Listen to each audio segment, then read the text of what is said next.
வணக்கம் அபிபி. இந்த வீடியோவில் நம்ம பார்க்க போகிறது த வாக்கிங் டெட் யூனிவர்ஸோட அடுத்த ஸ்பின் ஆஃப் சீரிஸான the ones who lives season 1 3rd episode. நம்ம சேனல் சப்ஸ்கிரைப் பண்ணாதவங்க சப்ஸ்கிரைப் பண்ணிக்கோங்க. வாங்க இப்போ வீடியோக்குள்ள போகலாம். சில வருடங்களுக்கு முன்னாடி பிரிட்ஜ் இன்சிடென்ட்ல இருந்து ரிக்கு காப்பாற்றப்பட்டு சிஆர்எம்ல கன்சேரியா வாழ்ந்துட்டு இருந்த போது உள்ள ஒரு நேரத்தில் இந்த எபிசோட் ஆரம்பிக்குது.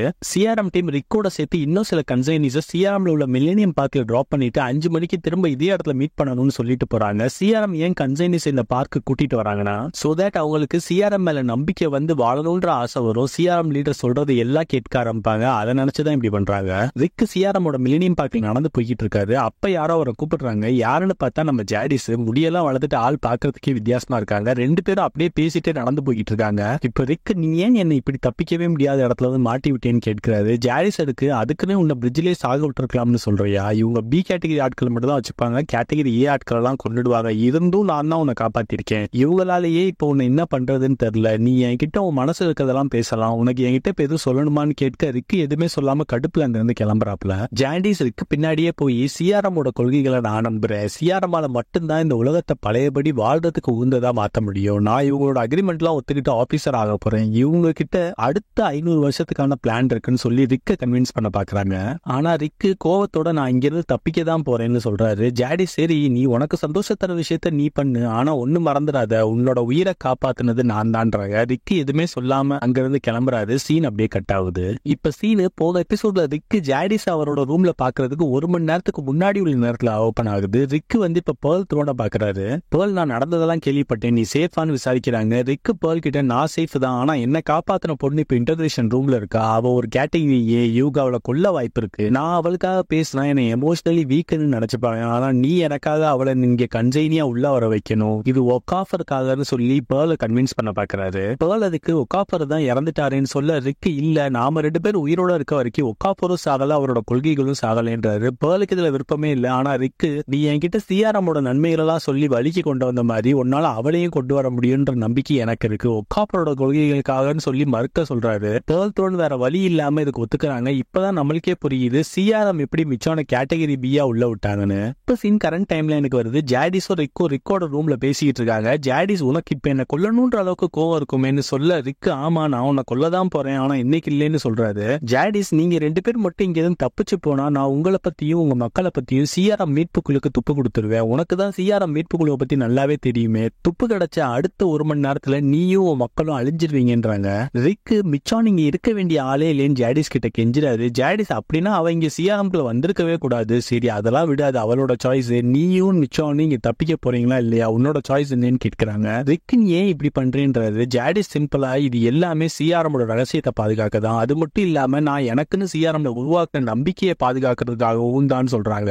ரிக்கு இது நீ என்ன இங்க கொண்டு வந்து உனக்குன்னு நீ உருவாக்கிக்கிட்ட பிரச்சனை, நீயே இதை சரி பண்ணிக்கோன்னு சொல்றாரு.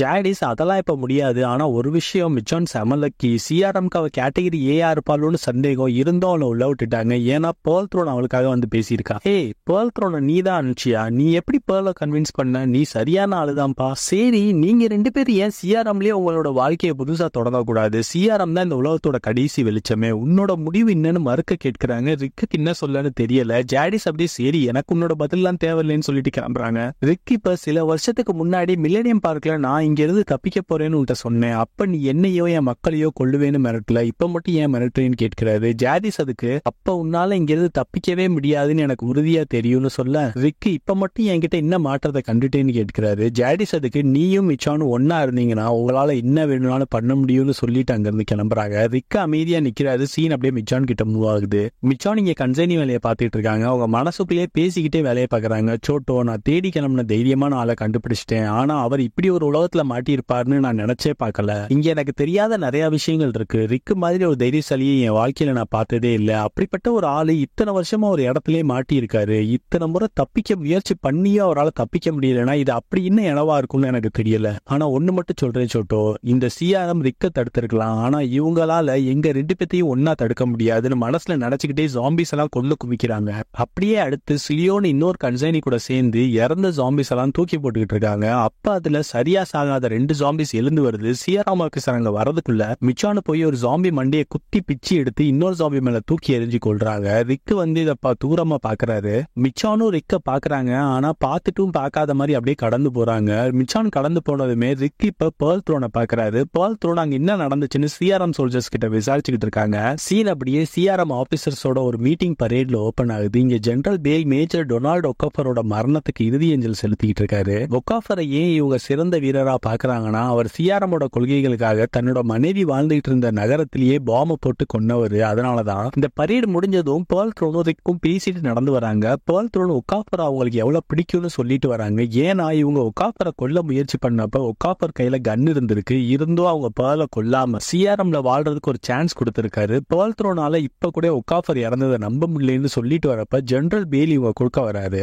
நீங்க 2 பேரும் ஒக்காஃபரோட விசுவாசிங்கன்னு எனக்கு தெரியும். ரிக், உன்னை பத்தி நினைக்கும் போது மட்டும் கிரீக் வேர்ட் பார்மாகான் தான் எனக்கு ஞாபகம் வரும். ஏன்னா பார்மாகான்னா விஷம் மற்றும் மருந்து. நீ சிஆர்எம்க்கு விஷமா மருந்தான்னு எனக்கு தெரியல.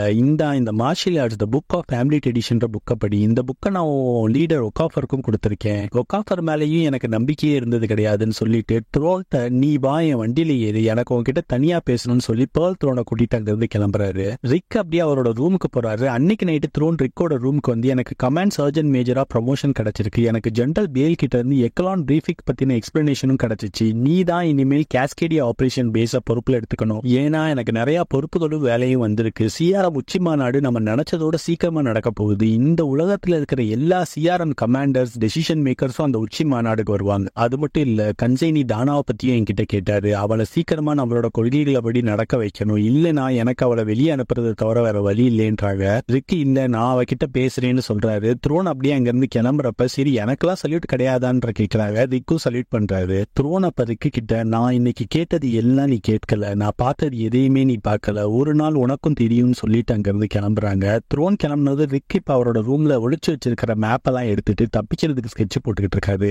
அப்படியே அன்னைக்கு நைட் ஓடுது. அடுத்த நாள் காலையில மிச்சான் சாப்பிட்டுட்டு கிளம்புறப்ப அந்த இடத்துக்கு ரிக்கு வராரு. யாருக்கும் தெரியாம மிச்சான் கையில ஒரு மெசேஜ் பேப்பரை கொடுத்துட்டு கிளம்புறாரு. மிச்சான் யாரும் இல்லாத இடத்துக்கு வந்து அந்த மெசேஜை படிக்கிறாங்க. என்ன மெசேஜ்னா, இன்னைக்கு நைட்டு தான் தப்பிக்கிறதுக்கு சரியான நேரம்னு சொல்லி பிளான் போட்டிருக்கு. ரிக் இப்ப அவங்க தப்பிச்சு போக வேண்டிய இடத்துல போய் ஜாம்பிஸ் வராம இருக்கிறதுக்கு கயரை கட்டி வைக்கிறாரு. மிச்சான் ரிக் மெசேஜ்ல போட்டிருக்க மாதிரி லாக்கர் 978ல இருந்து ஒரு கீ, ஒரு மேப் மற்றும் டார்ச் லைட் எடுக்கிறாங்க. நைட்டு மிச்சான் ரிக் போட்டிருக்க பிளான் படி எஸ்கேப் ஆக ஆரம்பிச்சிட்டாங்க. மேப் படி போற வழியில மிச்சானுக்கு அவங்களோட கத்தியும் வச்சிருக்காரு நம்ம ரிக். போற வழியில நிறைய ஜாம்பிஸா இருக்கு. அந்த ஜாம்பிஸ் எல்லாம் கயர்ல மாட்டி வேற இருக்கு. மிச்சான் ரிக்கோட பிளானிங் அண்ட் கேரிங்க பார்த்துட்டு லைட்டா சிரிச்சிட்டு நடக்கிறாங்க. ரிக் முன்னாடி போய்கிட்டு இருக்காரு. அவர் வாட்ச்ல டைம் 8:17 காமிக்குது. பின்னாடி அதே வழியா மிச்சானும் வராங்க. இவங்க வாட்ச்ல டைம் நைட் 9 காமிக்குது. ரிக் போட்ல தப்பிச்சு போக வேண்டிய இடத்துக்கு வந்து சேர்ந்துட்டாரு. மிச்சானும் ஃபைனலி எஸ்கேப் டெஸ்டினேஷனுக்கு வந்து பார்த்தா இங்க ரிக்க காணோம். ரிக்க தேடி பாக்குறாங்க. ரிக் இங்க இல்லவே இல்ல. இங்க ஒரு இறந்த சடலத்து மேல சிஆர்எம் கன்சைனியோட ட்ரெஸ் போட்டிருக்கு. அங்க இருக்க போட்ல உள்ள புல்ல விலக்கி பார்த்தா அதுல ஒரு லெட்டர் இருக்கு. லெட்டர்ல ரிக் மிச்சானுக்கு ஒரு மெசேஜ் வச்சிருக்காரு. என்ன மெசேஜ்னா, அவர் மிஷான் கூட வரலையாமா. மிஷான் இப்ப தப்பிக்கலைன்னா எப்பயுமே இங்க இருந்து தப்பிக்க முடியாது. 2 பேரும் இங்க இருந்தா இறந்துதான் போகணும். ஜூலியத்துக்காக நீ கிளம்பு, நான் உன்னை ரொம்ப காதலிக்கிறேன், நீயும் என்ன காதலிக்கிறது உண்மைனா இங்க இருந்து கிளம்புன்னு போட்டிருக்கு. மிச்சானுக்கு ஒண்ணுமே புரியல, குழப்பத்துல இருக்காங்க. சீன் அப்படியே கட் ஆகுது. இப்படியே அடுத்த நாள் காலையில ரிக் ஜாடிஸ பார்த்து பேச வராரு. ஜாடிஸ் சொல்ல வந்ததை சீக்கிரம் சொல்லுன்றாங்க. மிச்சான் இங்க இருந்து கிளம்பிட்டா, அவ இறந்த மாதிரி நான் செட்டப்பும் பண்ணிட்டேன், நான் இங்கதான் இருக்கேன், நீ எதுவும் பண்ணாம இருந்தாலே போதும் அப்படின்னு சொல்றாரு. ஜாடிஸ், நீ இல்லாம மிச்சான் எப்படி கிளம்புனா, நம்புற மாதிரியே இல்லையேன்றாங்க. ரிக், இல்ல அவ கிளம்பிட்டான்னு சொல்லிட்டு கிளம்புறாரு. ஜாடிஸ், சரி நீ சொல்ற மாதிரியே அவ கிளம்பிட்டானே இருக்கட்டும், நான் உன்னை அப்படின்னா மாட்டி விடாம இன்னொரு முறை காப்பாத்திருக்கேன்னு சொல்றாங்க. ரிக்கு, ஆமா நீ என்ன மட்டும் இல்ல மிச்சானையும் காப்பாத்திருக்க, நீ ஒரு ஹீரோ, அதுவும் ஒரு கேவலமான ஹேர் ஸ்டைலோடன்னு சொல்றாரு. ஜாடிஸ் சிரிச்சுட்டு அங்க இருந்து அப்படியே கிளம்புறாங்க. அப்ப ரிக்குக்கு த்ரோன் கிட்ட இருந்து ஒரு மெசேஜ் வருது. ரிக் வந்து த்ரோனை பாக்குறாரு. த்ரோன் ரிக்கு கிட்ட, நீ இப்ப பெரிய பிரச்சனை மாட்டிருக்கான்னு சொல்ல, ரிக் என்னன்னு கன்சைன் டீமை பார்த்தா மிச்சான் அங்க இருந்து கிளம்பல. மிச்சான் இப்ப ரிக்கு மேல உள்ள கோவத்துல ஜாம்பிஸ வெறி கொண்டுகிட்டு இருக்காங்க. அங்க இருக்க மத்த கன்சைனிஸ் கூட ஜாம்பிஸ கொல்றதை நிப்பாட்டிட்டு மிச்சான் அலைஸ் தோனாவோட முரட்டுத்தனமான இந்த செயலை ஆச்சரியத்தோட பாத்துக்கிட்டு இருக்காங்க. த்ரோன் இப்ப ரிக்கு கிட்ட இன்டராக்டேஷன்ல அவளால தனியா வாழ முடியல, ஹெல்ப் வேணும்னு கேட்டா, அதனாலதான் எனக்கும் அவளை கேட்டகரி பி ஆளா உள்ள கொண்டு வர முடிஞ்சிச்சு, ஆனா இப்ப அவளை பார்த்தா அவளுக்கு எதுவும் ஹெல்ப் தேவைப்படுற மாதிரிலாம் எனக்கு தெரியலன்னு சொல்லிட்டு கிளம்புறாங்க. ரிக்கு என்ன சொல்லணும்னு தெரியாம முழிச்சுக்கிட்டு நிக்கிறாரு. மிச்சான் ரிக்க செம கோவத்துல பார்த்துட்டு அங்க இருந்து கிளம்புறாங்க. ரிக்கு மிச்சான் பின்னாடியே போய் நான் அவங்ககிட்ட பேசணும்னு சொல்றாரு. தனியா வந்ததும் மிச்சான் ரிக்கோட ஹெல்மெட்டை தூக்கி போட்டுட்டு கோவத்தோட பாக்குறாங்க. ரிக் இப்ப மிச்சான் கிட்ட, நாம 2 பேருமே ஒன்னா தப்பிக்க முடியாது, தெரியுது. தப்பிக்கிறவங்க பின்னாடி யாரும் போகாம இருக்க உள்ள ஒரு ஆள் வேணும், உனக்கு அந்த ஆள் நான் தான். இத்தனை வருஷமா எனக்கு அந்த ஹெல்ப் கிடைக்காததுனாலதான் நான் இங்க மாட்டிக்கிட்டு இருந்தேன். நான் லெட்டர்ல தான் நீ என்ன விரும்புறதா இருந்தா கிளம்புன்னு போட்டிருந்தேனே, ஏன் கிளம்பலேன்னு கேட்கிறாரு. மிச்சான் எதுவுமே பதில் சொல்லாம அங்க இருந்து கோவமா இவரை பார்த்துக்கிட்டே கிளம்புறாங்க. சீன் அப்படியே கட் ஆகி மில்லேனியம் பார்க்ல ஓபன் ஆகுது. மிச்சான் இப்ப இங்க வந்திருக்காங்க. மிச்சான் ரிக்கு மேல செம்ம கோவத்துல இருக்காங்க. ரிக்கு ஒருவேளை சிஆர்எம்ல உள்ள ஒரு ஆளாவே மாறிட்டானோன்னு நினைக்க ஆரம்பிச்சிட்டாங்க. ரிக்கு இல்லாமயே நேற்று நைட்டு கிளம்பி இருக்கணும், தப்பு பண்ணிட்டேன்னு வேற யோசிச்சுட்டு இருக்காங்க. அப்ப மிச்சான் கண்ணுல ஒரு டிராயிங்ஸ் தெரியுது. உடனே அந்த கடை ஆள்கிட்ட போய் நீ தான் என்ன போன்ல வரைஞ்சியான்னு கேட்கிறாங்க. அந்த ஆள் ஆமா நான் தான் வரைஞ்சேன். ரிக்கு ஒவ்வொரு மாசமும் வந்து புதுசா வரைஞ்சு கேட்டு ஒரு போன் வாங்கிட்டு போவாரு. என்னால உங்களையும் அந்த சின்ன பொண்ணையும் மட்டும்தான் கரெக்டா வரைய முடிஞ்சிச்சு. ஒரு பையனை அடிக்கடி வரைய சொல்லுவாரு, ஆனா அந்த பையனை மட்டும் என்னால கரெக்டா கடைசி வரைக்கும் வரையவே முடியல. மிச்சான உடனே அந்த பையன் பேரு கால்னு சொல்றாங்க. கடை பையன் பரவாயில்லையே, நீங்க அவன மாதிரி இல்ல, நீங்க என்கிட்ட பேசின கொஞ்ச நேரத்திலேயே பேரெல்லாம் சொல்ல ஆரம்பிச்சிட்டீங்க. ஆனா அவர் உங்க பேர் மிச்சான் மற்றும் இந்த சின்ன பொண்ணு ஜூடியத்தின் பேரை சொல்றதுக்கே 3 வருஷம் ஆச்சு. அவர் உங்களை திரும்ப நேர்ல பாக்குற வரைக்கும் உங்களோட டிராயிங்ஸை வாங்கிக்கிட்டே இருப்பேன்னு சொன்னாரு. ஃபைனலி நீங்க இங்க வந்துட்டீங்க. அவர் உங்களை பார்த்தே தீர்வேன் ரொம்ப நம்பிக்கையோட இருந்தாரு. ஆனா ஒரு நாள் அவரோட நம்பிக்கையெல்லாம் இழந்து போய் இங்க இருந்தாரு. அப்ப நான் அவர்கிட்ட என்ன சொன்னேன்னு சொல்ல வர்றதுக்குள்ள மிச்சான் இல்ல நீ என்ன சொல்லியிருப்பேன்றது எனக்கு தெரியும்ன்றாங்க. கடப்பையன் சூப்பர்ல, ரிக்கு உங்களை ஒரு வழியா கண்டுபிடிச்சிட்டாருன்னு சொல்ல மிச்சான் ஆமா அவர் இப்ப என்ன கண்டுபிடிச்சிட்டாரு, ஆனா நான் இப்ப ரிக்க தேடிட்டு இருக்கேன்னு சொல்றாங்க. கடப்பையன் இப்ப ரிக்கு கிட்ட சொன்னதை இவங்க கிட்ட சொல்றாரு, இன்னும் கொஞ்சம் தூரம் நம்பிக்கையோட இருங்கன்னு. மிச்சானுக்கு இப்பதான் ரிக்கு அவங்க மேல வச்சிருக்க காதலோட ஆழம் புரியுது. சீன் அப்படியே கட்டாரு. அடுத்த நாள் மிச்சான் கன்சைனியா அவங்க வேலையை பார்த்துக்கிட்டு இருக்கும்போது பேர்ல் அங்க ரிக்கோட வந்து நான் உங்ககிட்ட தனியா பேசணும்னு சொல்லிட்டு ஒக்காஃபார் இவங்களை கூட்டிட்டு வந்திருக்க இடத்துக்கு கூட்டிட்டு போறாங்க. நீ யாருன்னு எனக்கு தெரியாது, ஆனா நீ நான் குடும்பம்னு நினைக்கிற ஒரு ஆளோட உயிர், அதாவது ரிக்கோட உயிரை காப்பாத்திருக்க. நீ யாரு, நீ ஏன் ரிக்க காப்பாத்தினேன்னு கேக்குறாங்க. மிச்சான் அதுக்கு என் பேரு தானா, மக்கள்களோட இருந்தா சேஃபா இருக்குன்னு மக்களுக்கு இருக்கிற இடமா தேடி போயிட்டு இருந்தேன். அப்பதான் இவர் நிராயுதபாணியா இருக்கிறத பார்த்தேன், அதனாலதான் ஹெல்ப் பண்ணேன்னு சொல்றாங்க. பேர்ல் இப்ப அவங்க முதுகு கிட்ட ஒரு கத்தியை எடுத்து வைக்கிறாங்க. ரிக்கும் கன் எடுத்துட்டு மிச்சானை காப்பாத்த ரெடியா இருக்காரு. பேர்ல் மிச்சான் கிட்ட நான் உனக்கு ஒரு ரகசியம் சொல்லணும், நீ கேட்டகரி ஏ ஆளு, உன்னெல்லாம் சிஆர்எம்குள்ள விடவே மாட்டாங்க, நான் தான் உன்னை காப்பாத்தி இருக்கேன். உனக்கு சிஆர்எம்ல உள்ள மத்த நிறைய சீக்ரெட்ஸ் எல்லாம் தெரிஞ்சுக்கணும்னு ஆசை இருக்கா, எங்களோட படையில சேர்றியான்னு கேட்கிறாங்க. மிச்சானும் ஓகேன்னு சொல்ல பேர்ல் இப்ப கத்தியை உள்ள வச்சுட்டு ரிக்க கூப்பிட்டு நாளைக்கு நம்ம கேஸ்கேடியா பேஸ்ல போற கிளியரிங் ஆபரேஷனுக்கு இவளையும் கூட்டிட்டு வா, ப்ராப்பர் சேஃப்டி எக்யூப்மெண்ட்ஸ் மட்டும் கில் ஸ்டிக் மட்டும் கொடுத்து கூப்பிட்டு வான்னு சொல்லிட்டு தானாவும் அங்கிருந்து கிளம்ப சொல்றாங்க. மிச்சான் அலைஸ் தானாவும் இப்ப அங்கிருந்து கிளம்புறாங்க. போறப்ப ரிக்க நக்கலா பாத்துட்டு போறாங்க. மிச்சான் போனதும் பேர்ல் ரிக்கு கிட்ட இவ செம ஸ்ட்ராங் லேடியா இருக்கா, என்னால ஒக்காஃபர் மாதிரி இருக்க முடியுமான்னு தெரியல, சிஆர்எம் செக்யூரிட்டி சிஸ்டம்ஸ் ரிஸ்க்ல போட்டுருவேணும்னு பயமா இருக்கு, சரி நீ ஏன் கன் எடுத்தேன்னு கேட்கிறாங்க. ரிக்கு நீ கத்தி எடுத்த, உன்னோட சேஃப்டிக்காக தான் பேக்கப்பா நான் கன் எடுத்தேன்னு சொல்றாரு. பேர்ல் ஓகே அவ்வளவுதான், இதுக்கு மேல என்னால அவளுக்கு ஹெல்ப் பண்ண முடியாது, நான் ஒக்காஃபர்லாம் இல்ல, நாளைக்கு ஆபரேஷன்ல அவ எப்படி நடந்துக்கிறான்றத பாப்போம்னு சொல்லிட்டு அங்க இருந்து கிளம்புறாங்க. ரிக்கும் எதுவுமே சொல்லாம அப்படியே நிக்கிறாரு. நைட் அப்படியே கடந்து போகுது. அடுத்த நாள் காலையில எல்லாரும் ஹெலிகாப்டர்ல கேஸ்கேடியா பேஸ்க்கு போறாங்க. அங்க போனதுமே ஆபரேஷன் ஆரம்பிச்சதுக்கு முன்னாடி பேர்ல் த்ரோன் எல்லாருக்கும் பிரீஃபிங் கொடுத்துக்கிட்டு இருக்காங்க. பிரீஃபிங் அப்ப மிச்சான் ரிக்கவே பாத்துக்கிட்டு இருக்காங்க. பேர்ல் இப்ப மிச்சான் கிட்ட நீ ஜாம்பிஸ பார்த்து பயந்துராத, சேஃபா கூட்டத்துக்குள்ளேயே இரு, நீ ஜாம்பிஸ கொல்லக்கூடாது, ஃப்ரண்ட் லைன் ஆபீசர்ஸ் பின்னாடியே தான் வரணும், ஒருவேளை நீ ஏதாவது பிரச்சனையில மாட்டி எங்களை விட்டு பிரிஞ்சுட்டேன்னா உன் ட்ரெஸ்ல உள்ள சேஃப்டி பட்டனை பிரஸ் பண்ணு, 300 மைலுக்குள்ள இருக்க எந்தாவது ஒரு ஹெலிகாப்டர் உன்னை ஹெல்ப் பண்ண வரும்னு சொல்லிட்டு எல்லாருமே ஆபரேஷனுக்கு கிளம்புறாங்க. காடு ஃபுல்லா ஃபாகா இருக்கு. ஆபரேஷன் ஆரம்பிச்சிருச்சு. ஃப்ரண்ட் லைன் ஆபீசர்ஸ் எல்லாம் ஜாம்பிஸ கொண்டுகிட்டு இருக்காங்க. அங்க நிறைய ஜாம்பிஸ் இருக்குதுங்க. மிச்சாத ஜாம்பிஸ கொல்ல வராங்க. ஆனா பேர்ல் அவங்கள நான் தான் உன்னை இங்கேயே இருக்க சொன்னேன்லன்னு சொல்லி தடுத்துட்டு பாம் ஷீல்ட வண்டியை தள்ள பாக்குறாங்க. ஆனா அதோட வீலு மண்ணில் மாட்டிக்கிச்சு. பேர்லால அந்த வண்டியை தள்ள முடியல. சரின்னு வண்டியை விட்டுட்டு போய் ஜாம்பிஸ் அவங்களும் கொல்ல ஆரம்பிக்கிறாங்க. வேடிக்கை பார்த்து போராட மிச்சான் இப்ப அந்த வண்டியை தள்ளிட்டு போறாங்க. பேர்ல் மிச்சான நிக்க சொல்றாங்க. ஆனா மிச்சான் கேட்கற மாதிரியே தெரியல. ரிக்கு இப்ப மிச்சான் கூட போய் அந்த வண்டியை தள்ளுறாரு. காட்டுக்கு நடுவுல வண்டியை கொண்டு போனதும் அந்த வண்டியில உள்ள சவுண்ட் மிஷினை ஆன் பண்ணிட்டு 2 பேரும் போய் கவர் எடுத்துக்கிறாங்க. சவுண்ட் கேட்டதும் ஜாம்பிஸ் எல்லாம் அந்த சவுண்ட நோக்கி போகுதுங்க. அப்படியே கொஞ்ச நேரத்துல அந்த வண்டியில உள்ள பாம்பு வெடிச்சு அது கிட்ட உள்ள ஜாம்பிஸ் எல்லாம் சாகுதுங்க. மிச்சானும் ரிக்கும் தனியா ஒரு இடத்துக்கு வந்துட்டாங்க. மிச்சானுக்கு இப்ப ரிக்கு மேல உள்ள கோபம் கொஞ்சம் குறைஞ்சிருச்சு. ரிக்கு கிட்ட வா இங்க இருந்து போலான்னு சொல்ல ரிக்கு இல்ல அவங்க கண்டுபிடிச்சிருவாங்கன்னு சொல்ல மிச்சான் இல்ல அவங்க கண்டுபிடிக்காத மாதிரி இங்க இருந்து தப்பிக்கலாம்னு சொல்றாங்க. ரிக்கு இல்ல இப்ப இந்நேரம் இங்க இருந்து தப்பிக்க முடியாதுன்றது. பேர்ல் மற்றும் மத்த சோல்ஜர்ஸ் ஜாம்பிஸ கொண்டுட்டு இருக்காங்க. ரிக் மற்றும் மிச்சான் கூட வந்து ஆட்டத்துல சேர்ந்து ஜாம்பிஸை கொல்றாங்க. பேர்லுக்கு மிச்சான் மேல இன்னும் நம்பிக்கை வரல. இவங்களால சிஆர்எம்க்கு ஆபத்து வருமோன்னு நினைச்சு மிச்சானை கொல்ல பாக்குறாங்க. மிச்சான் இங்க வெறி கொண்டு ஜாம்பிஸை கொண்டுட்டு இருக்காங்க. பேர்ல் மிச்சானை சுட பாக்குறத ரிக் நோட்டீஸ் பண்ணிடுறாரு.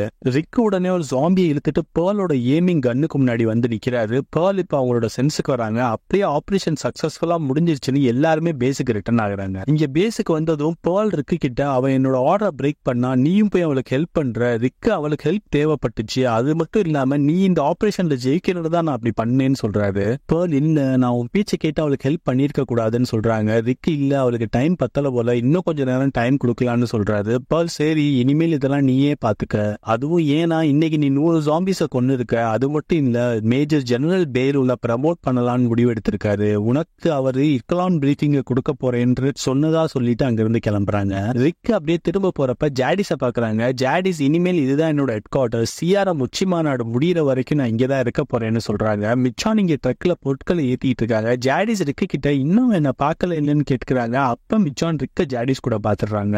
ஜாடிஸ் ஓப்போ அங்க பாரு அவன் என்ன பாத்துட்டான்னு சொல்றாங்க. ரிக் இப்ப விறுவிறுன்னு வந்து மிச்சான தனியா கூட்டிட்டு போறாரு. மிச்சான் அது ஜாடிஸ் தானேன்னு கேட்க ரிக் அது இப்ப மேட்டர் இல்ல, நீ இப்ப கன்சைனி பேஸ்க்கு போகணும், அங்க போனதுமே நீ இந்த இடத்த விட்டு வெளியே போயே ஆகணும், உனக்கு எனக்கும் இனிமேல் ஒண்ணுமே கிடையாதுன்னு சொல்லி மிச்சான் கூட பிரேக்கப் பண்றாரு. மிச்சான் இப்ப கோவம் வலி கலந்த ஒரு ஜோன்ல இருக்காங்க. சீன் அப்படியே ஹெலிகாப்டர் டிராவலுக்கு சுவிட்ச் ஆகுது. ஹெலிகாப்டர்ல இவங்க கன்சைனி பேஸ்க்கு ரிட்டர்ன் ஆகிட்டு இருக்காங்க.